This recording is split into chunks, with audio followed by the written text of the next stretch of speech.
Madame, Monsieur, merci de nous rejoindre dans cette édition complète de l'actualité sur Business 24. Bienvenue sur la chaîne panafricaine. Patrick Achi, Premier ministre de Côte d'Ivoire, a procédé ce 28 juillet à la visite de l'embouchure du fleuve Comoé à Grand-Bassam. Les travaux avancent à 56%. Il a ensuite mis le cap sur Abidjan pour constater de visu le niveau d'avancement des travaux de construction de l'échangeur de l'Indénié, le 5e pont d'Abidjan, le chantier de construction de la coulée verte. L'autorité se dit confiante vu la célérité avec laquelle les chantiers avancent. Le point de ces visites avec Mondésir Nascimento et Ismaël Doza.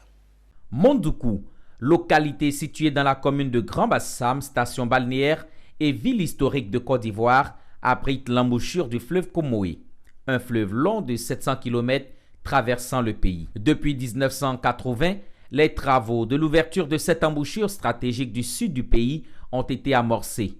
Suspendus plus de 4 fois, ces travaux ont redémarré et tout porte à croire qu'ils sont en passe de finir très bientôt.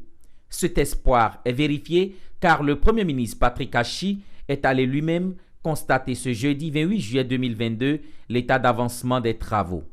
Donc il fallait ouvrir cette embouchure, sinon l'eau qui vient chargée de tout ce qu'on peut imaginer de l'intérieur du pays rentre dans la lagune et vous voyez ces phénomènes d'eutrophisation, des plantes sur la lagune, ces couleurs, ces odeurs. Donc la première chose, puisque à terme c'est de rendre ce plan d'eau bleu et clair, la première chose c'était de permettre à ce fleuve de la Comoé de pouvoir se jeter dans la mer en réouvrant l'embouchure de Grand-Bassam. Ce chantier, nous l'avons vu, il est achevé à 75%, donc il devrait s'achever d'ici la fin de l'année dans les délais.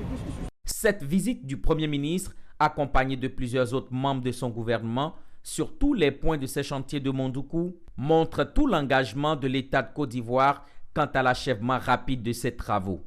Après cette étape, cap a été mis sur 3 autres chantiers, notamment l'échangeur de l'Indénié, le 5e pont et les travaux de construction de la coulée verte. Dans l'ensemble, les travaux avancent bien et l'heure est plutôt pour les développeurs. Le Premier ministre et les membres de son gouvernement pensent à la mise en valeur de ces infrastructures.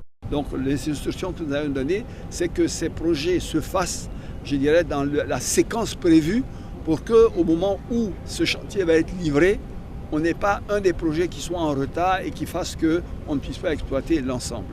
Mais aujourd'hui, on est déjà en train de réfléchir sur le développement, c'est-à-dire qu'est-ce qu'on va construire dessus, où on va marcher, où seront les allées, etc. Des projets de réflexion et des études sont en cours là-dessus. Donc normalement, l'infrastructure de base devrait être achevée d'ici la fin de l'année et on espère qu'assez rapidement, vous pourrez, ça sera certainement l'un des lieux touristiques les plus visités, je dirais, du pays. Ces infrastructures, notamment l'embouchure du fleuve Comoé à Grand-Bassam, permettra d'augmenter le degré de salinité de l'eau de la baie de Cocody, de soutenir l'activité de la pêche artisanale et de valoriser le foncier en Côte d'Ivoire.